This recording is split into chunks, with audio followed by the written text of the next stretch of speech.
네, 이재명 대통령의 가장 큰 고민, 지금 트럼프 미국 대통령, 미국과의 관세 협상이죠. 그중에 특히 농산물 관련해서 압박이 거센데요. 그걸 포함해서 농촌기본소득 얘기까지 임미애 더불어민주당 국회의원님 모시고 말씀 나눠보도록 하겠습니다. 안녕하세요. 어서 네, 오세요. 안녕하세요. 임미애입니다. 또 지난번에 이어서 이렇게 이원재 끝내주는 경제 출연해 주셔서 감사합니다. 아, 저도 농업 얘기를 할 수 있게 시간을 만들어 주셔서 고맙습니다. 농업 얘기가요. 정말 이렇게 우리 먹는 거에 관한 얘기니까 정말 중요하잖아요. 근데 그거에 비해서는 얘기를 너무 안 하는 것 같아요. 우리가. 그렇죠. 이게 우리 대한민국의 그 전체 GDP에서 차지하는 비중이 워낙 적다 보니까 농민들의 삶에 대해서 얘기할 때는 조금 관심이 있거나 혹은 사과값이 작년처럼 그렇게 무지 많이 올라가거나 이럴 때는 뭐 관심이 조금 있는 것 같은데 농업이 우리 사회에서 그렇게 중요하게 다뤄지지 않는 것 같아서 좀 아쉽지요. 오늘 아주 중요하게 다뤄주시면 좋겠습니다. 감사합니다. 네. 그래서 일단은 걱정이 조금 아까 윤형중 레비공공이사가 잘 정리해 주셨는데 관세 협상 미국하고 하고 있는데 일본하고는 이 미국이 타결을 시켜줬고 여러 가지 뭐 일본 입장에서 볼 땐 성과가 있다고 보는 것 같아요. 일본 언론의 반응을 보면.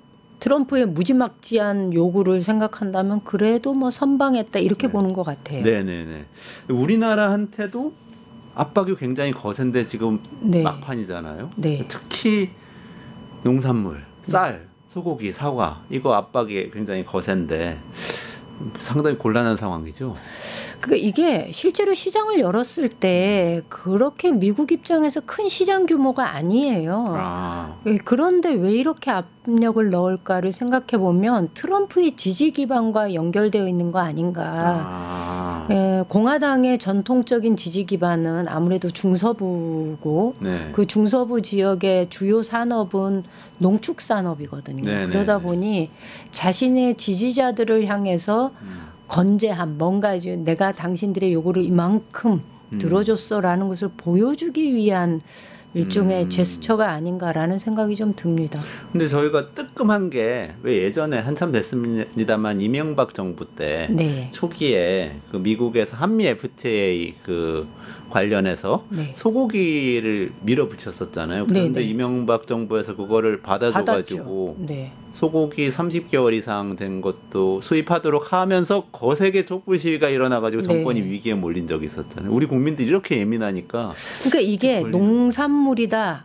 라고 생각을 하면 안 된다는 거죠. 이거는 농민의 문제가 아니라 수입 소고기, 수입 과일의 문제는 소비자들의 문제거든요. 그러니까 그때 그렇게 많은 국민들이 촛불 들고 일어났던 거고 그 결과 한우 산업은 그래도 꽤 많은 부분에서 선진화 작업을 거치게 되기도 했습니다. 예를 들면 이력제. 귀표다는 거 있잖아요. 그 일종의 사람으로 치면 주민등록번호거든요. 그 번호 넣으면 그 소가 누가 주인이고 어미가 누구고 아비 정액은 뭐고 뭐 이런 게 다 나와요. 그 형제자매는 누구고 이게 다 나오거든요. 그리고 이게 출하가 되었을 때 언제 어디서 도축이 되었고 어느 시장으로 나가 있고 이런 것들이 다 정보가 들어있는데 이런 작업을 그때 저희가 시작했습니다. 그때 압박을 받으면서 시작을 하게 된 건가요? 그러니까 수입 들어오는 소고기하고 국내산 소고기하고를 구분해야 될 거 아닙니까? 그래야 그렇구나. 소비자한테 이거 이건 한우입니다. 이거는 수입 소고기입니다. 이걸 구분해야 되니까 방법은 그 일종의 원산지 표시제를 도입한 건데 그것을 이력 추적 시스템을 도입을 하게 된 거죠. 어떤 면에서는 그게 굉장히 자극이 되면서 우리 한우의 경쟁력이 높아지는 계기도 된 거네요. 맞습니다. 예전에 영화도 스크린 쿼터제 도입하고 맞습니다. 이러면서 그러니까 외부적인 충격이 있을 때 자국 내 산업이 어쩌면 스스로를 돌아보면서 다시 한번 재정비돼서 재도약할 수 있는 그런 시스템 정비는 이루어지는 것 같기도 해요. 한우 같은 경우에 예전에 그 한미 FTA 이후에 오히려 우리나라 소고기를 관리를 잘하면서 경쟁력이 더 생겼다는 거잖아요. 예전으로 더 돌이켜 보면 우리 영화 개방됐을 때 스크린 쿼터하고 하면서 우리 영화 경쟁력이 엄청 높아져서 지금 막 칸느 영화제에서 상도 받고 그러잖아요. 그렇게 된 거랑 좀 비슷한 상황인 거죠. 맞습니다. 국내 시장에 국내만 바라보고서 시장이 형성되었던 산업이 외부적인 충격이 있을 때 그 시장을 재점검하고 시스템을 정비해서 세계적으로 진출할 수 있는 그런 단계로까지 나아가는 거는 어쩌면 외부적인 충격을 잘 활용한 사례가 되는 것 같기도 합니다. 아, 그렇군요. 이번에 그 30개월 이상의 소도 수입하라고 하는 이 압박은 네. 어떻게 받아들여야 될까요? 근데 30개월 이상 수입해라 이 얘기는 사실은 미국도 30개월 이상을 그렇게 많이 먹지는 않습니다. 예, 도축 프로그램에 의하면 걔네들 한 20개월, 23개월 정도 키워서 소고기를 먹는데 30개월령은 주로 번시구, 유구, 젖소들 이런 소들이고 이 고기는 실제로 가공육, 분쇄육 이런 곳으로 많이 가거든요. 근데 우리가 30개월로 딱 이게 이 데드라인을 걸어놓다 보니까 얘네들이 수출을 할 때 30개월 미만령과 이상이 되는 것을 걸러내야 되는 행정 시스템이 필요했던 거예요. 그래서 자기네 입장은 굉장히 이거 뭐지? 돈이 많이 들어가는 거죠. 귀찮은 거죠. 그러니까 풀어 이렇게 요구를 하는 건데 이게 지난번에도 잠깐 말씀드렸지만 이게 결국 소비자한테 미국 소고기에 대한 긍정적인 인식이 형성이 되어야 소비가 늘어날 텐데 이게 소탐대실하는 거 아닌가라는 우려가 좀 있거든요. 그래서 그 우려를 미국 측에 충분히 전달을 했고 그들도 알아요. 그런데 거기다가 미국이 지금 사육 두수가 굉장히 적습니다. 예, 이게 지난 코로나 때 축산 농가의 사육 기반이 많이 붕괴됐고요. 외국인 근로자들이 들어오지 못함으로 해서 축산 농가가 어려워졌고 기후 문제 때문에 사료를 제대로 공급하는 것도 힘들어졌고 그래서 지금 미국은 사상 최고로 소고기 값이 비싼 시기입니다. 그런데도 불구하고 굳이 한국을 향해서 소고기 수입 문 열어라라고 얘기하는 이유는 지금 이것을 던져놓고 자신은 정치적인 목적을 노리는 거고 실제로 수출을 하기 위한 물량이 뭐 많이 밀려 있어서라기보단 이렇게 한번 발을 쓱 밀어놓고 고리를 열어놓겠다 뭐 이런 의미가 아닌가 보고 있습니다. 그러면 조금 이거는 덜 걱정이 되는 상황이네요. 어쨌거나 또 그리고 우리나라 시장에서는 지금도 한우가 미국산 소고기보다 훨씬 더 비싸게 팔리고 그리고 맛이 있어요. 맛있고 훨씬 품질 좋고 그렇잖아요. 그거를 무너뜨릴 필요는 없겠다는 생각도 들긴 하는데요. 근데 쌀은 좀 심각하진 않나요? 어떤가요? 쌀은 원래 저희가 이게 TRQ라고 해서 의무적으로 수입해야 하는 물량이 있습니다. 40만 8,700톤인데요. 이 40만 8,700톤의 기준이 어떻게 나왔냐면 1988년에서 90년 사이에 대한민국 국민들의 소비량 그것의 7.96%를 계산해서 만들어진 양이거든요. 요거를 수입하는 나라가 5개 나라입니다. 5개인가 6개인가. 그리고 미국이 이 물량에서 차지하는 비중이 그렇게 크지 않습니다. 13만 톤 정도밖에 안 됩니다. 그래서 만약에 미국이 물량을 늘려라라고 얘기하려고 그러면 다른 나라하고 조정을 해야 됩니다. 그런데 우리 대한민국 농민들 입장에서는 1988년도의 소비 물량하고 2025년도의 소비 물량은 엄청나게 차이가 있거든요. 약 한 46% 정도가 줄었거든요. 그러면 기준 연도를 바꾸어서 25년도를 기준으로 해서 7.96%를 계산하면 물량을 확 줄여서 수입해야 되는 것도 부족할 판인데 미국 물량을 더 늘려라라고 얘기하니까 말이 안 되는 거죠. 그래서 이 문제는 사실은 미국과의 협상만 걸려 있는 문제가 아니라 중국, 태국, 베트남 이런 나라들하고도 함께 연동되는 문제이기 때문에 저희가 쉽게 이 문제를 미국의 요구를 들어주기는 쉽지 않다라는 얘기 드리겠습니다. 아마 미국도 알고 있을 겁니다. 그게 그냥 단순히 미국이 요구하니까 좀 풀어주면서 관세 세율에 좀 이익을 취하자 이렇게 생각하는 문제가 아니라는 거네요. 그건 아니고 카드가 될 수는 없네요. 사과는 어떻습니까? 사과값이 너무 많이 비싸지고 그러니까 우리나라 소비자들도 또 수입해야 되는 거 아니에요? 이런 말씀도 어제 있었어요. 제가 대구에 갔다가 이제 가정주부죠. 일종의 그러니까 어떻게 보면 엄밀하게 말하면 소비자를 만나는데 저한테 그 얘기를 해요. 이분도 이렇게 환경론자에 가까운데 사실은 주부 입장에서 보면 사과 수입하는데 임계치를 넘어선 것 같다. 우리도 사과 먹어보고 싶다. 그런데 이렇게 너무 비싸다. 이러면 소비자가 사과 수입이 필요하지 않아라는 얘기가 입에서 나온다면 한우를 소비자들이 지킬 수 있었던 것처럼 생산자들이 지킨 게 아니거든요. 사과도 만약에 이제는 소비자들이 나서서 문 열어야 돼라고 얘기하면 사과를 우리가 지킬 수가 없지 않습니까? 네, 그래서 네. 지금 상황은 그러하다라는 얘기를 하시더라고요. 그래서 그 얘기 저희가 잘 들었는데 사과 문제는 사실은 저희가 병해충 문제하고 밀접하게 연관되어 있습니다. 저희가 네. 이거는 관세라기보단 비관세 장벽이라고 하는데요. 네. 검역 조건을 굉장히 까다롭게 두고 있고 미국은 수입을 신청했고 우리는 그 신청을 받아서 지금 검역 절차를 진행하고 있는데 네. 그 프로그램이 전체 8단계인데요. 네. 지금 미국은 2단계에 머물러 있고요. 신청한 지 아마 11년 정도가 됐는데 2단계에 머물러 있고 일본이 5단계에 가 있습니다. 그래서 우리가 안 하겠다는 게 아니고 이 단계에 의하면 미국 내에서 발생하는 병해충에 대한 완벽한 대비 방안들을 미국이 제시하지 않으면 그러면 이것이 국내에 들어와서 어떤 병해충을 발생시키고 국내 생태계를 교란시킬지 모르는데 우리는 아무런 대책 없이 문을 열어줄 수는 없는 거거든요. 그래서 이 문제가 있는 겁니다. 네, 예. 네. 트럼프 대통령은 그렇게 해서 자기들이 적자 본 거는 다 비관세 장벽이고 그거는 관세 매긴 거나 마찬가지니까 세율을 매긴 것이다 하면서 네, 50% 네. 관세니까 25%만 근데 이거는 좀 다르다는 얘기를 제가 트럼프한테는 꼭 하고 싶습니다. 저희가 사실 미국으로부터 수입한 그 사과 수정용 꽃가루가 네, 있거든요. 요새 이제 벌이 그렇게 많지 않고 결실을 잘 맺게 하려면 꽃가루를 통해 가지고 이렇게 수정을 시키는데 실제로 이 수정용 꽃가루에서 과수화상병 병균이 발견이 됐습니다. 그래서 수입이 전량 중단됐거든요. 그리고 2015년도에 미국에서 들어온 사과 묘목을 통해서 화상병이 도입이 됐고 화상병이 발병한 지역은 3년 이내에는 그 토양에 그 작물을 농사짓지 못합니다. 아, 그래요? 굉장히 심각합니다. 그리고 그 뒤로 2015년부터 지금 한 10년 정도 시간 동안에 저희가 해마다 이 화상병 문제 때문에 들어가는 예산이 수백억입니다. 아, 그래요? 네, 그래서 저희가 수입을 하려고 해도 그런 병해충 문제는 그냥 넘어갈 수 없는 거지 않습니까? 네, 네. 문 열어라라고 얘기한다고 해서 덜렁 문 열어줄 수 없는 그렇죠. 거고 네.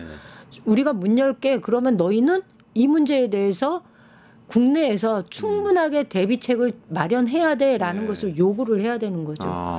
뭐 쉽게 말하면 우리나라가 구제역이 발생하면요. 우리나라 소고기 수출 중단됩니다. 이것이 국내에서 구제역이 발생하지 않았다는 것을 일정한 기간 동안에 증명하지 않으면 불가능하거든요. 똑같습니다. 사과도. 그래서 그렇게 이해해 주시면 좋을 것 같습니다. 이게 농산물 수입하는 거는 그 뭐 자동차 수입하고 이런 거랑은 다르군요. 다르죠. LMO 감자 얘기도 있는데요. 그건 어떻게 봐야 될까요? LMO 감자는 지금 사실 많은 단계가 지금 진행이 되고 있고요. 이게 워낙 이 감자 같은 경우에는 국내 자급률이 100%입니다. 예. 그런 상황에서 그나마 자급률이 높은 이 작물의 수입이 이루어진다는 것은 국내 생산 농가한테는 타격이 크기 때문에 저희가 아까 말씀드린 비관세 장벽인 검역 기준에 의해서 꼼꼼하게 살펴보고 있다라는 말씀을 지금 드릴 수밖에 없습니다. 근데 그 여한구 통상기획본부장이 그 미국 갔다 와가지고 그 농산물도 전략적인 판단을 해야 한다 이런 발언을 했었어요. 근데 뭐 그 뒤에 물론 또 논의하는 과정에서 쌀하고 소고기는 협상 대상이 아니다. 테이블에 아예 안 올리겠다 이런 얘기도 나왔는데 그 얘기는 오늘 나왔고요. 내일 가잖아요. 네네. 어제 대외경제관계부처 장관 회의를 했어요. 거기 농림부가 들어갔고 오늘 나온 기사에 보면 이런 얘기가 있거든요. 쌀과 소고기는 협상 테이블에 안 올린다. 그 대신 우리 정부 측에서 가지고 있는 보관은 에너지 작물을 수입하는 방안 이런 얘기가 나와요. 사실 이게 농림부를 중심으로 해서 아마 제기된 그 내용일 텐데요. 아직 뭐 충분하게 이렇게 많은 사람들한테 얘기가 되진 않았지만 저희가 제안을 한 건 뭐냐면 요즘 바이오 에탄올에 대한 수요가 굉장히 늘어납니다. 항공유에 유럽에서는 2% 이상을 바이오 에탄올을 섞어라. 브라질은 바이오 에탄올을 5% 섞는 거, 10% 섞는 거, 35% 섞는 것을 법으로 만들어서 네. 일반 휘발유에 에탄올을 바이오 에탄올을 섞어서 일종의 연비도 높이고 탄소 배출을 떨어뜨리도록 하는 법을 세계 각국이 이걸 법제화해서 의무적으로 사용하도록 하고 있거든요. 바이오 에탄올이 뭡니까, 의원님? 일종의 옥수수를 활용한 네네네. 네, 기름인 거죠. 에탄올인 거죠. 옥수수에서 에탄올을 뽑아내서 태워서 연료로 그렇죠. 쓴다. 그것을 정제해내는 기술이나 뭐 이것은 제가 뭐 전문 분야는 아닌데 어제 경북대에 갔더니 이 얘기를 했더니 그분들이 깜짝 놀라는 거예요. 국내에 유일하게 이것을 실험하고 연구하고 실제로 추출해내는 모든 공정을 가지고 있는 곳이 경북대 농대다, 이 얘기를 하더라고요. 이거 하자라는 얘기를 하는 거예요. 그러니까 미국이 한 해 생산하는 옥수수가 3억 3천만 톤 정도가 됩니다. 그중에 11%를 수출하고 있고요. 주로 사료용 이런 걸로 수출을 하고 있는데 그 외에 나머지 40% 정도를 국내에 에탄올 가공하는 데 쓰고 있습니다. 그런데 지금 미국 내에 140여 군데의 에탄올 그 시설이 되어 있는데 이 바이오 에탄올을 생산하는 시설이 굉장히 낡아서 이 시설에, 그러니까 여기를 통하는 것보다는 이 원재료를 우리가 원래 기술력이나 이런 것들은 또 저희가 준비하면 인력이나 이런 건 저희가 또 강하지 않습니까? 그래서 원재료를 수입해 와서 이것을 바이오 에탄올로 생산을 하고 이것을 다시 재수출하는 방식으로 하면 우리 국내의 농산물 시장하고 이건 철저히 구분되는 거거든요. 어떤 영향도 국내 농산물 시장에 끼치지 않으면서 일종의 제조업이 되는 거여서. 그러네요. 네, 그래서 미국 입장에서는 3억 톤이 넘는 옥수수를 생산하고 있고 해서 이 시장을 저희 지금 아주 주의 깊게 들여다보고 있고, 일본은 바이오 에탄올을 수입하겠다라고 약속을 했어요. 그래요? 수입 연도를 일찍 당기겠다 이랬어요. 그래서 저희가 농림부하고 얘기할 때, 그다음에 여항구 본부장하고 얘기할 때 우리는 바이오 에탄올을 수입하는 것이 아니라 그 원료를 수입해서 우리가 가공하겠다. 이것을 제안을 하면 좋겠다. 이것을 테이블에 올려라라고 저희가 요구를 했고, 아마 오늘 기사 나온 거 보니까 그 이야기가 그래도 꽤 진전이 얘기가 좀 되고 있는 것 같다라는 좀 이제 그런 희망적인 생각을 좀 하게 됐어요. 기사를 보면서. 그게 혹시 항공업계에서 얘기하는 지속가능 항공유라는 맞습니다. 그 개념인가요?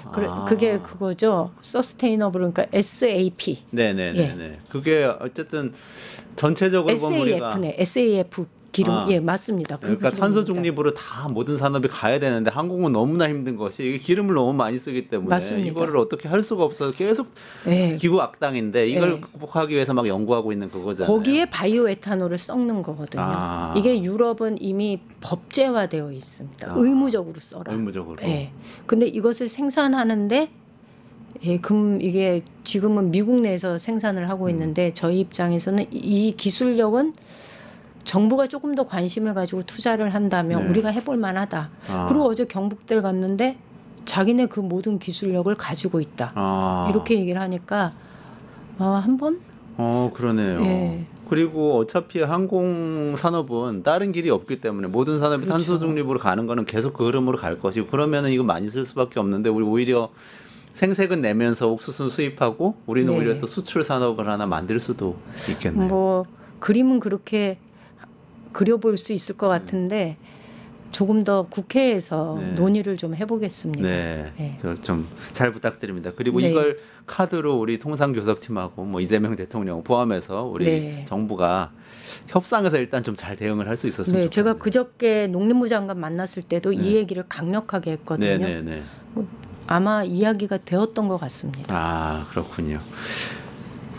여기까지 일단 얘기를 하고 다른 주제 하나 더 여쭤보고 싶은 게 있어서 그러셔요. 그래도 넘어가도 될까요?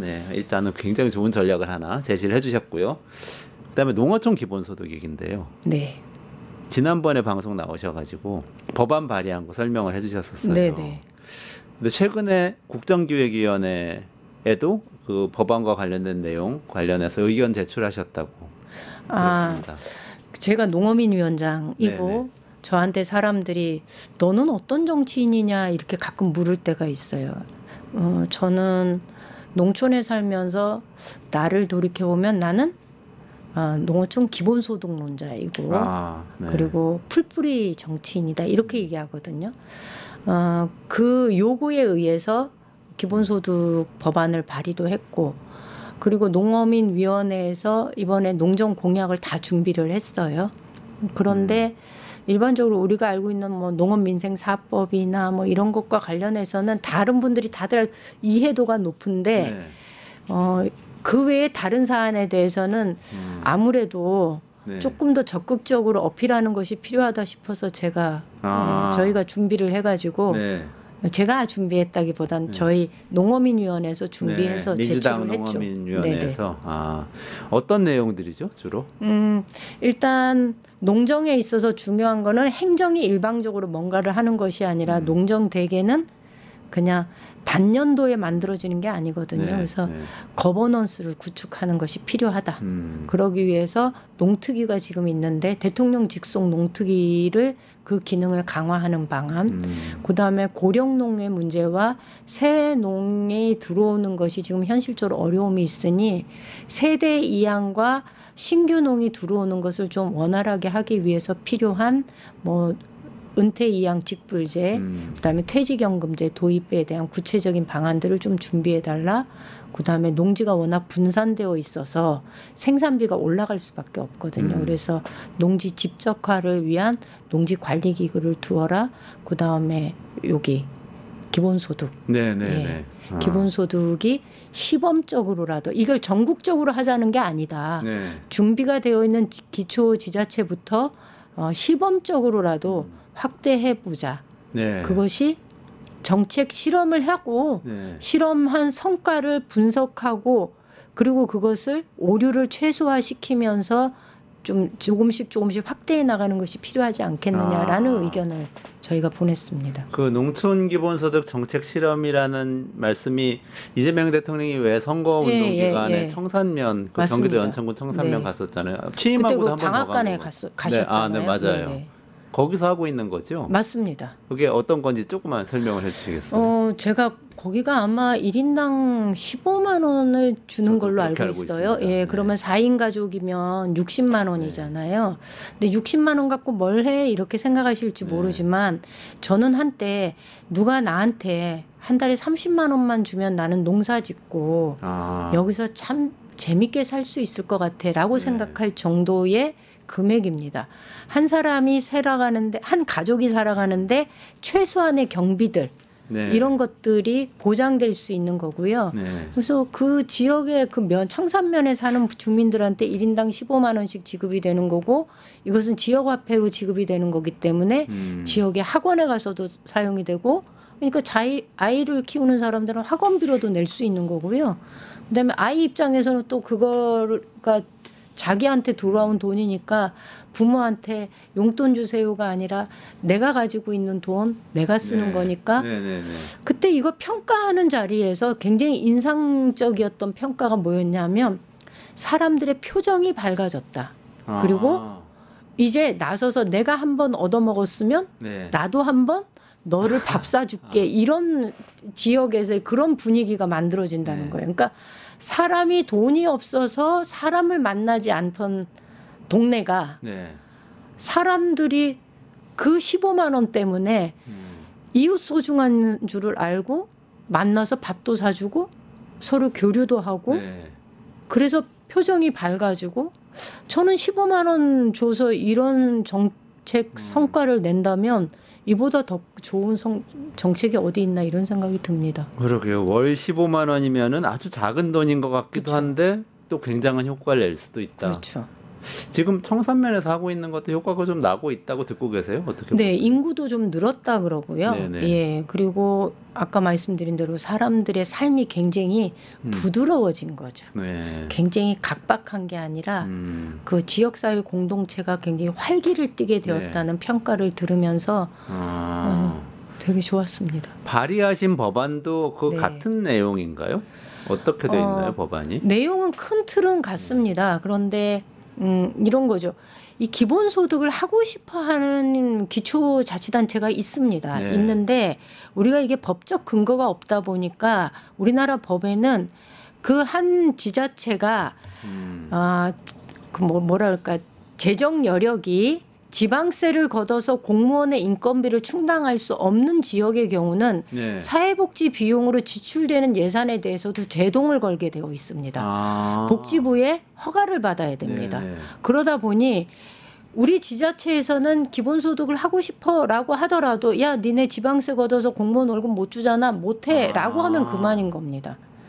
그래서 제가 법안을 발의한 거는 법적 근거를 만들자. 하고 싶은데 불법이어서 못한다라는 얘기를 안 들으면 좋겠다라는 취지가 첫 번째였고요. 그래서 법적 근거를 만들면 뭐 신안군이든 아니면 경북의 어떤 조그마한 다른 네. 군이든 하겠다고 맘먹으면 정부는 최소한의 기본만 제공을 해주면 되는 겁니다. 저는 네. 그래서 월 15만 원으로 책정을 한 거고요. 네네네. 만약에 정부 재정 여력이 안 돼. 그래서 10만 원만 하겠어. 그러면 저는 그것도 네. 좋다고 생각합니다. 네. 정부가 법적 근거 마련한 것에 최소한의 재정 여건만 제공을 해주면 기초지자체는 최선의 노력을 다해서 기본소득의 그 위에 플러스로 얹을 재원을 마련하기 위해 노력할 거라고 네. 저는 봅니다. 동시에 예를 들면 울진 같은 경우에 원전이 있고 원전을 운용하는 그 수자원공사에서 네네네. 지역 주민들한테 지역을 개발하라고 지원금을 줍니다. 한 해에 한 360억 가량. 그런데 이게 지역 주민들한테 돌아가는 게 아니라 지역 개발 명목으로 들어왔기 때문에 자치단체장이 쌈짓돈으로 그냥 그 지역에 예, 뭐 개발 사업하는 데 쓰여집니다. 그러니까 지역 주민들은 늘 이런 문제가 있었던 거죠. 야 피해는 우리가 보는데 왜 인심은 단체장이네 이런 거죠. 그래서 적어도 그 들어오는 돈의 일정한 부분은 지역 주민들한테 직접 지급이 되면 좋겠어라는 요구들이 있었거든요. 그리고 작년에 통과됐던 고준희 방패장 유치와 관련된 법안에도 그런 내용이 있습니다. 이 시설이 들어가서 만약에 제공되는 인센티브가 있다면 그 인센티브의 일정한 부분은 지역 주민한테 돌려준다. 그래서 저도 지역 자원 시설세 개정안을 냈고요. 그래서 그런 자원들이 모이면 그 돈을 가지고 기본소득을 할 수 있는 그렇게 재원이 마련될 수 있도록 했습니다. 아니 말씀 들으니까 너무 공감이 되는 게 제가 연천군 청산면 기본소득 설계할 때 연구를 했었거든요. 네. 근데 그때 너무 힘들었던 게 복지부를 통과를 해야 되는 거예요. 네, 어렵죠. 근데 복지부는 그러니까 기본적으로 복지부는 어떤 마인드냐면 돈 있으면 가난한 사람 줘야지. 라고 얘기를 하니까 농촌 주민들 전체한테 뭔가를 준다는 것 자체가 완전히 받아들일 수가 없는 제도더라고요. 이거 지방에 사는 사람들만 이거 알고 있는 건데요. 복지 비용도 그렇지만 제가 있었던 의성군에서도 야 우리 아이들한테 좋은 외국산 농산물 말고 장류가 보통 수입 농산물이 들어와서 했거든요. 그래서 야 콩도 많이 생산되고 고추도 많이 생산되는데 우리 지역에서 생산된 농산물로 장류를 공급해야지라고 해서 급식비를 지원하려고 조례를 만들었더니 이게 보건복지부에 대해서 NO 이렇게 된 거죠. 니네는 지방세 걷어서 공무원 월급 못 주잖아. 아이들한테도 돈 쓰면 안 돼. 이게 중앙정부의 논리였습니다. 그러니까 기본 이런 법률을 만드는 게 너무나 중요합니다. 맞습니다. 너무 꼭 맞는 자리에 딱 계시네요. 국회의원이 법률 만드는 거 아닙니까? 근데 또 돈이 없어서 못하지 않냐. 국가 재정이 어렵다는데 이 얘기 계속 하는데 아까 또 부연 설명해 주신 게 국가는 최소한만 이 지자체한테 주고 지자체가 자체적으로 또 재원을 발굴해서 뭘 더 할 수 있겠다. 그렇죠. 이게 사실은 많은 시도에서요. 농민들한테 농민수당 주고 있습니다. 지금. 네. 경북도 분기별로 해서 30만 원씩인가 주고 1인당 주고 있고요. 경남도 주고 있고요. 전남 다 주고 있습니다.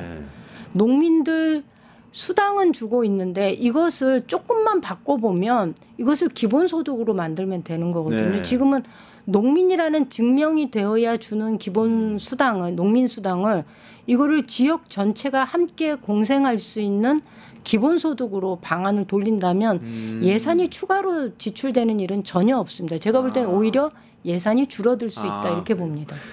농민분들은 또 그렇게 생각 안 하시진 않나요? 어떠세요?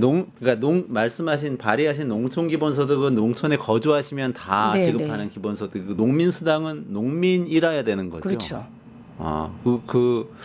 어떨까요? 지역에서는 어떻게 받아들이실까요? 근데 저는 그거는 농민들을 설득하면 되는 문제라고 생각합니다. 농민들이 살고 있는 지역 사회가 붕괴되면 농민들의 삶도 붕괴됩니다. 지역 상권이 붕괴되면 저희 그 농사 짓는 사람이 급하게 결혼식장을 가야 되는데 하얀 와이셔츠가 없어서 와이셔츠 살려 그러면은 결국 상권이 붕괴된 지금 상황에서는 안동까지 가야 됩니다. 우리가 지역 사회에서 함께 살아가는 방법은 농민 수당으로 그쳐지는 게 아니라 지역 전체가 함께 살아갈 수 있는 방법을 모색하는 것이 더 중요하고 그 얘기를 저는 농민들한테 이야기하면 농민들이 그거 가지고 반발하진 않습니다.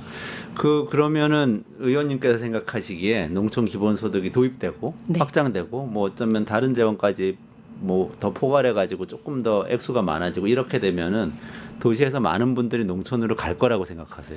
그런다고 가지는 않겠지만 적어도 농촌에 왔을 때 최소한의 뭔가는 보장이 되겠구나라는 위로는 그다음 위안은 받을 거라고 생각합니다.